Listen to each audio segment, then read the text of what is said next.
Well, hi guys. This is not very lot of notice either. This is the first time I'm rolling out a live presentation on my learning and teaching model. Really, I toyed with it before as I was learning, and I'm still learning. But I'm particularly excited about today because this is I've been asked to teach and do workshop on this concept or this model, the pedagogy wheel, between now and Christmas in Brazil, Mexico, and Ukraine, all using online technology. So it's kind of exciting. There's nobody watching at the moment, but that's okay too. I'm just going to walk through this. I'm hoping that teachers will look at it. It's going to be a little longer than usual, and it's got video clips in it. And I particularly want you to have your phones ready for the URLs to scan the QR codes. I want you to start to ask questions now. For anybody that's taught with technology, I think this will raise some really interesting thoughts for your teaching practice, and it asks more questions than it provides answers for. We won't have a lot of interaction, but let's keep moving. I'm waiting. Still nobody online. As far as I understand it, I'm all active and live. So enjoy my countdown, and we'll see if somebody turns up soon.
Okay, let's get moving on this one. I better tell you who I am for those who don't know me. I'm in many countries. I've been known as the inventor of the pedagogy wheel. I don't know if that's a claim to fame or what, but that's where what a lot of people say. Oh yeah, I know that, and you might have the same level of recognition. Let me tell you who I am. At the ripe old age of 51, I went back to university and I got 2 master's degrees, one in interactive multimedia, one in education. I then worked for the University of Adelaide for 10 years. I've been retired about 7, but I've been working ever since and having an absolute ball doing it. I've got numbers of awards in learning and teaching awards, national Australian awards. I've taught in a lot of countries, been to a lot of countries. I have a passion for online collaboration and facilitation. So that's who I am. I hope that you will ask questions as you go along. One of the things I've learnt with my experience is that if I haven't got an answer, I'll be the first guy to tell you that I haven't got an answer, but we will find out because every question is valuable. This all started when academic after academic, or as they're known in many other countries, professor this and professor that, come to me and said, Al, I got this great technology. I've got this really great technology. How do I best teach with it? Now, the reality of that is it's 180 degrees back front, okay? If you start with technology, if you start with video cameras, if you start with fancy lights, if you start with podcasting mics, and then work out what you're going to do with them, you are in fact working backwards when it comes to learning and teaching. what you've got to try to start with and identify as a teacher is, what is the pedagogy? What are you trying to get out of it? What do you want your student to look like, to be like, to feel like, to think like? Okay, and these questions concerning the outcomes is where you start, and then you go away and you find technology to in fact help with the job, to enhance. And so this all started, I was invited in, well, that's July 2012 it was. I was invited by Apple to go across to Cork Island to the first institute. What an experience that was. It's another whole story. But about that time, the University of Adelaide introduced iPads free to their students, and of course that sent rockets around the world. Hi, Michael. How are you? Good to see you here. What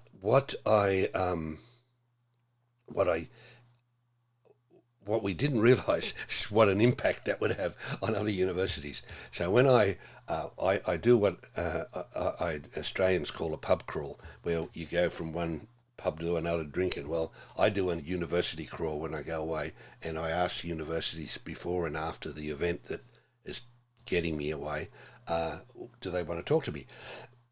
So yeah, they all wanted to talk iPads, and so I thought, gee, I better upgrade my presentation, and so I did, and I produced a PowerPoint slide, and when I put it up, every time I put it up, every teacher in the seminar said, "Can I use it?"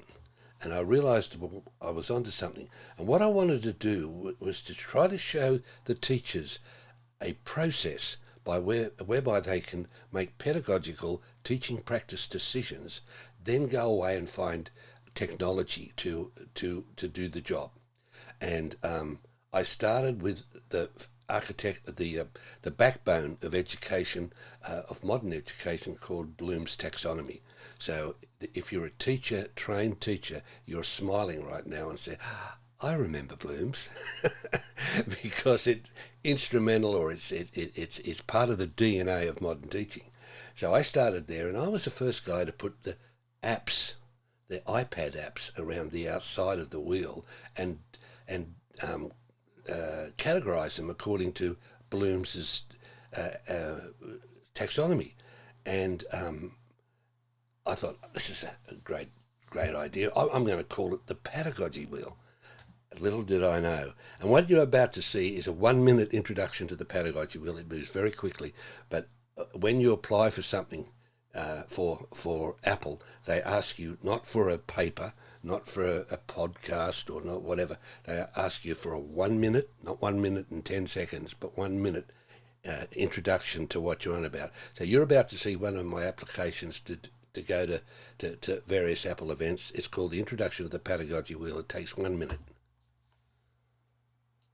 Hi, I'm Allan Carrington. I'm an ADE class of 2009. Wow, has it been 10 years already? In 2012, I was part of the Global Institute in Ireland, where I had the idea of adding iPad apps to the Bloom's taxonomy wheel. It amazes me that the English poster of the Padagogy Wheel has been downloaded over 250,000 times from my blog, and in 2019 will be published in 26 languages and available to 5.12 billion people. That's 68% of the world's population. In 2018, Apple China invited me to run an ADE workshop, and we explored challenge-based learning using iPads with the Padagogy Wheel. In November, I was invited to teach EdTech integration in Ljubljana, Slovenia, Pilsen, Czech Republic, and Kiev, Ukraine. Continuing with more translations and invitations to help teachers around the world will make 2019 a busy year. But hey, it's more like refinement than retirement, and it's never boring. So that was a quick introduction to what it's all about. I was online last night talking to educators in the university in Brazil who are going to translate it into Portuguese. I've got it in Hungarian, and this is what it looks like. Well, it's a bit of a shock when you first see it, because it's actually designed to be a poster for A2 and a lot of people do it in A3. Now, yeah, I confess it's busy, but it is really comprehensive, and if a teacher follows the question process, it is very helpful to get better learning outcomes. Okay, let's start at the centre. All right, the centre, right at the core of the wheel, is all about character. It's all about graduate attributes and capabilities. It's all about excellence. And a teacher needs to ask these questions, and we'll get into how we get to it later. Then we have, moving outwards in the circle, we talk about motivation. This is a prompt for teachers to actually think about motivation and think about how to keep the students motivated. Lots more good stuff on that to come. Moving out from there, of course, is the long time most important Bloom's taxonomy.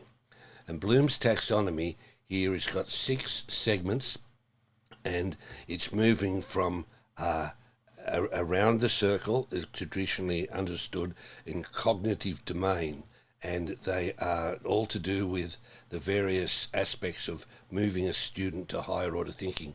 So we will deal in the process of that, where we look at such things as the active verbs and the activities, and then we go look for apps to serve those decisions.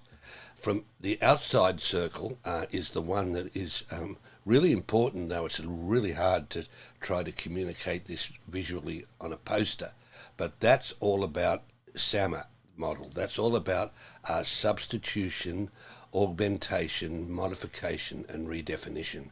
This is all about how to design activities with the technology, and we'll talk a lot about that.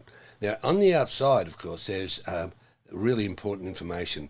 On the left-hand side there's the app selection criteria, and there's a lot of work we can do in that area, and we'll do that in another module, talking about how do you decide if an app is good for remembering or is good for creating. Then underneath, of course, that's all the attribution part of it, based on some very fine research. Moving across to the right there, on the right-hand panel, it's in fact on how to use it. And so we go through the grids, and we will talk about that now in this module.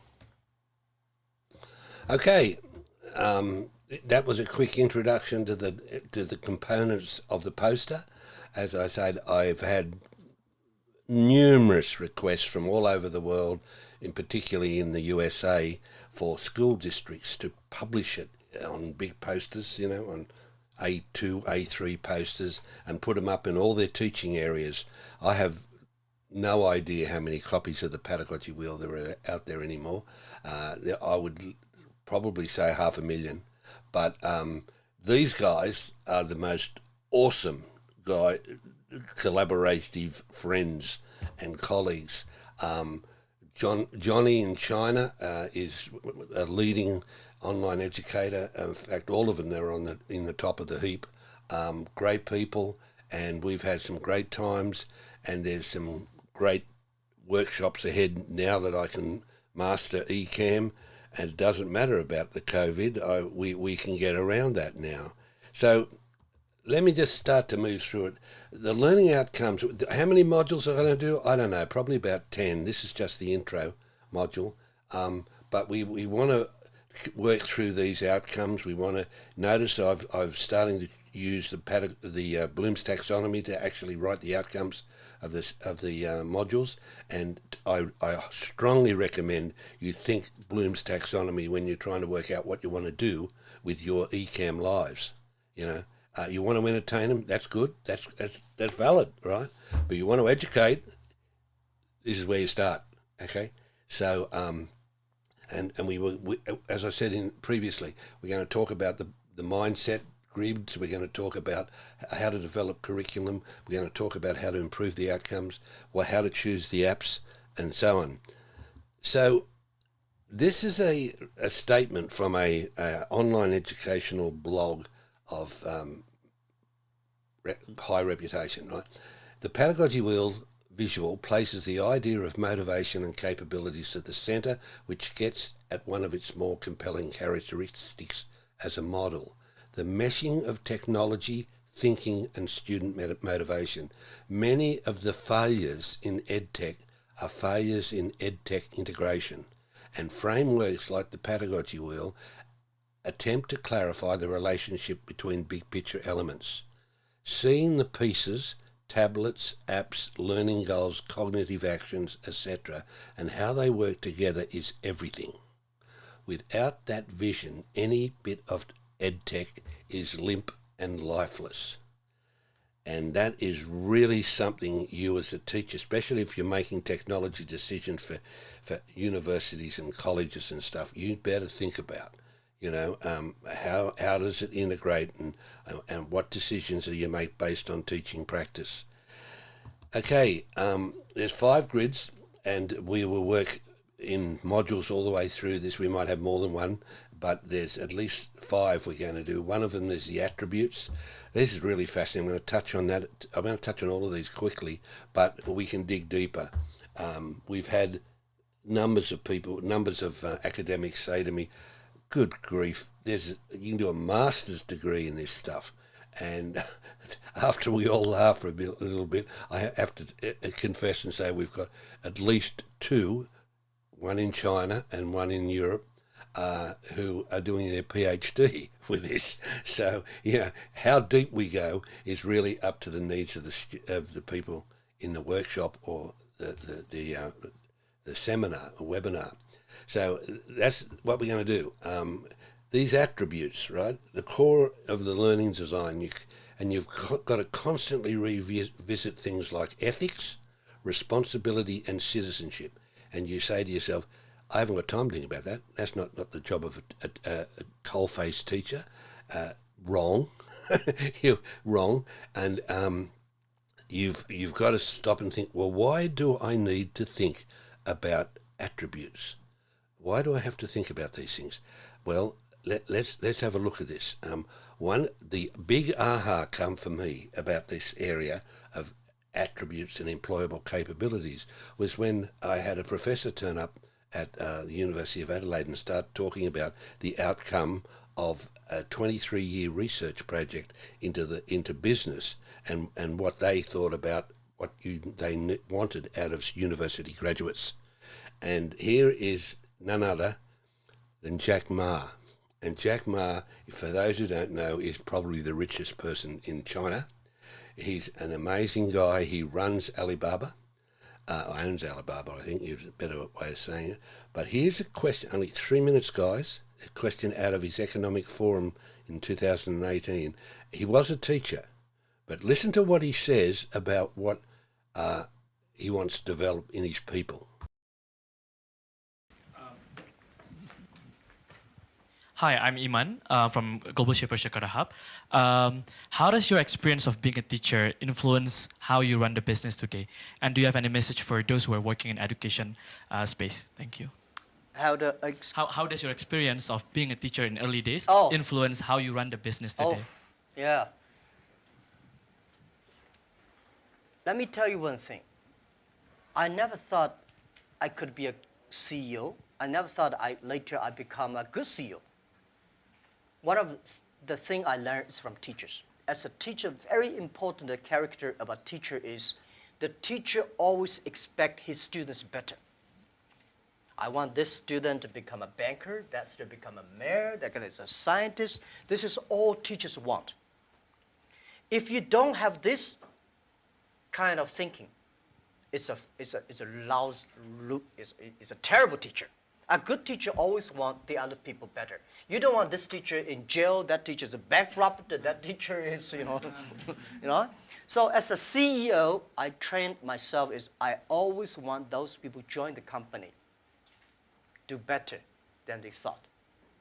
And everything the company should do is making sure the good environment to training him to be more positive. And everything we do, this is a teacher. And teacher does not mean I know better than you are. Everything I know better than you are because I learn from others.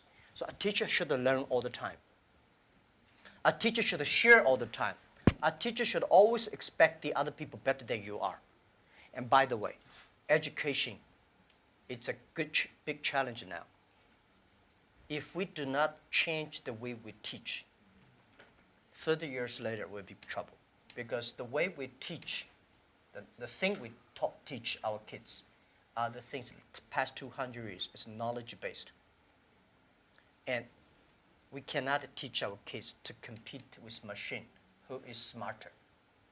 We have to teach something unique. That is, machine can never catch up with us. In this way, 30 years later, our kids have the chance. I hope I answered your question. It's a very difficult one to answer, but what are those skills that you think we need to teach? If we're moving away from knowledge, what are the key things? Value, believing, independent thinking, teamwork, care for others. These are the soft part. The knowledge may not teach you that. Folks, that's why I think we should teach our kids on sports, the music, the painting, art. To making sure humans should be different from everything we teach should be different from machine. If the machine can do better, you have to think about it.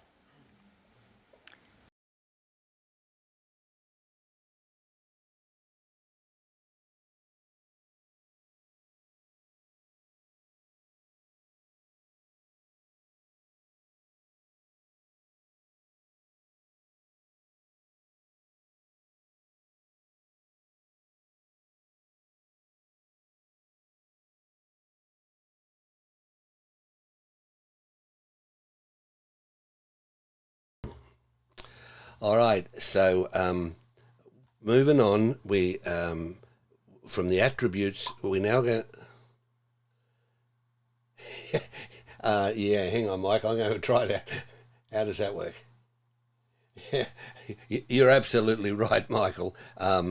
Kids, music, art, empathy, caring, and actually in the module we're going to do on the whole subject of attributes, the whole issue is going to be. Really? You don't have my voice? Can you hear that? Isn't that interesting? As far as I know, it's okay. Can you hear it? Oh, Michael's mistake. No offence, Michael, but I'm glad it was your mistake and not mine. But you're right. You're absolutely right. And it's I'm not going to do that now, but in the module we do on attributes, Jeff, who's the guy from the University of Western Sydney, put up 15 of the 15 most wanted things in the graduates from the University of Western Sydney over 23 years, feedback from business leaders, right? And 90% of it is matters of the heart and not matters of the head. And it was incredible. A 15-second lag. Interesting. We can talk. We'll get into that. And so this whole area of what we want the students to do. How do we get them to start to think like that? And it's pretty exciting. Now another big issue is motivation. Do really young people, particularly, have 3-minute attention span? Is the answer yes or no? I don't know. I believe most of the problem is in how we teach, and so that's a big issue. And I know from Michael's stuff, he's got interactive stuff that we're going to explore a lot in the future. Okay, so but here's Dan Pink. Now this is. Remember, all those QR codes take you to the original site. It's all about attribution. But here's Dan talking about autonomy, mastery, and purpose. Just 3 minutes. Our motivations are unbelievably interesting. I mean, I've been working on this for a few years, and I just find the topic still so amazingly engaging and interesting. So I want to tell you about that. The science is really surprising. The science is a little bit freaky, okay? We are not as endlessly manipulable and as predictable as you would think. There's a whole set of unbelievably interesting studies. I want to give you two that call into question this idea that if you reward something, you get more of the behavior you want. If you punish something, you get less of it. Back in time a little bit. I imagine this if I went to my first economics professor, a woman named Mary Alice Schulman, and I went to her in 1983 and said, Professor Schulman, can I talk to you after class for a moment? Yeah. I got this inkling. I got this idea for a business model. I just want to run it past you. Here's how it would work. You get a bunch of people around the world who are doing highly skilled work, but they're willing to do it for free and volunteer their time, 20, sometimes 30 hours a week. Okay, she's looking at you somewhat skeptically there. Oh, but I'm not done. And then what they create, they give it away rather than sell it. It's going to be huge. I mean, she truly would have thought I was insane. Okay, it seemed to fly in the face of so many things. But what do you have? You have Linux powering 1 out of 4 corporate servers in Fortune 500 companies, Apache powering more than the majority of web servers, Wikipedia. What's going on? Why are people doing this? Why are these people, many of whom are technically sophisticated, highly skilled people who have jobs? Okay? They have jobs. They're working at jobs for pay, doing sophisticated technological work. And yet, during their limited discretionary time, they do equally, if not more, technically sophisticated work, not for their employer, but for someone else for free. That's a strange economic behavior. Economists who look into it, why are they doing this? It's overwhelmingly clear. Challenge and mastery, along with making a contribution. That's it.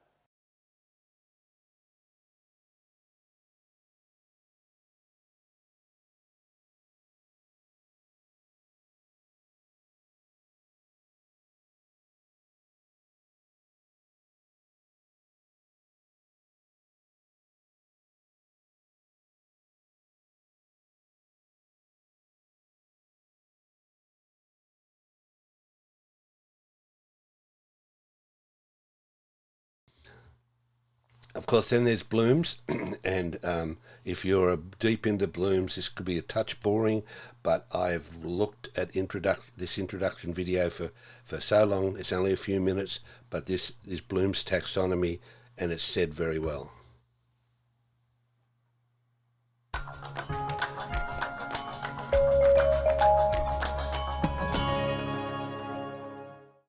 Most educators are familiar with Bloom's taxonomy, a model that classifies different levels of human cognition in thinking, learning, and understanding.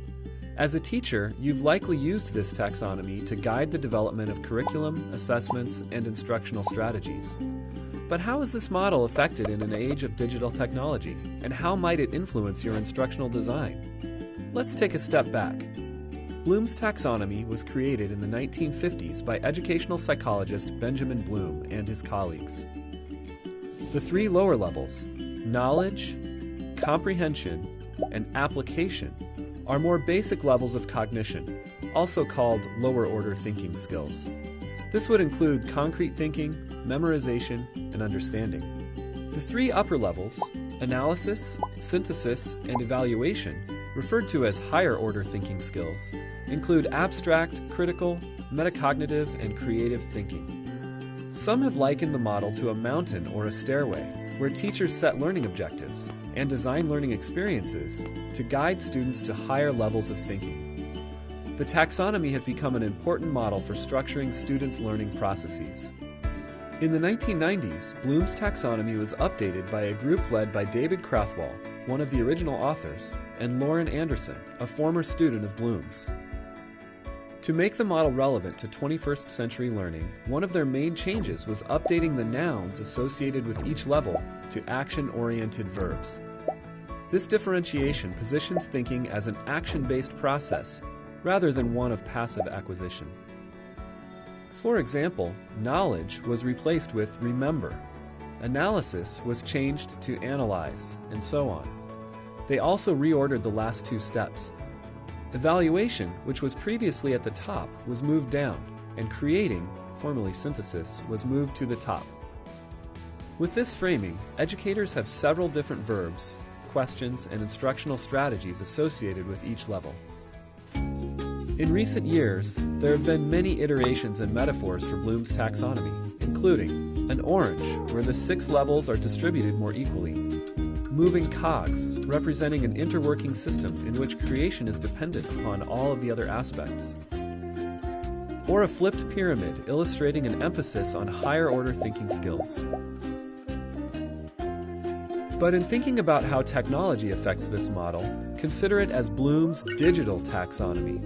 This updated version aims to expand upon the skills associated with each level as technology becomes a more ingrained and essential part of learning. For instance, some propose that new action verbs can be applied within each level. Let's take a look at creating, in which learners are designing, inventing, and constructing a piece of work that shows what they know. One could add new digital verbs to creating, like blog, remix, or program. These verbs refer to possible learning activities that incorporate digital technologies in which students are creating. Adding digital verbs to the taxonomy also promotes 21st century skills like communication, collaboration, creativity, and critical thinking. Others have taken the 6 levels of the taxonomy and aligned them with technology tools that help foster each level. For example, as a teacher, you can think about how to integrate apps and websites that help students remember content, like flashcards or drill and practice tools. There are tools that help students analyze and make sense of content, like reading charts, graphs, or mind maps. Or you can think about what tools support student creation, like producing, podcasting, blogging, coding, editing, and more. With these examples, the focus should not necessarily be on the tools themselves, but on how the tools can be vehicles in transforming student thinking at different levels. So, as you weave technology into your teaching, ask yourself, how can the tools you use support different cognitive levels? Which tools help you address lower order thinking skills? And which can help challenge students' higher order thinking skills?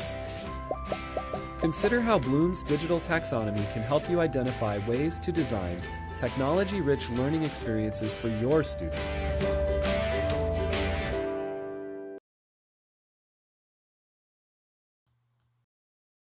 Okay, there it is. You'll notice, by the way, I put English subtitles on English videos. I do that not only because a lot of the people who watch these videos have English as a second language, but my strong recommendation is to put subtitles on all educational videos, including lives. Now, how we do that is another challenge. It's an interesting one. But teachers now for nearly 12 years, longer actually, 20 years, but the history of the Padagogy Wheel is, guys, it's not about you, and it's not about technology, and it's not even about it's all about the pedagogy, put it that way. It's all about the pedagogy and the students, and it's interesting stuff. So the next grid is the technology grid, and we will do maybe even more than one module about that. That's because there's such great criteria to help you make a lot of great work's been done on how to pick the right apps and how to design the stuff.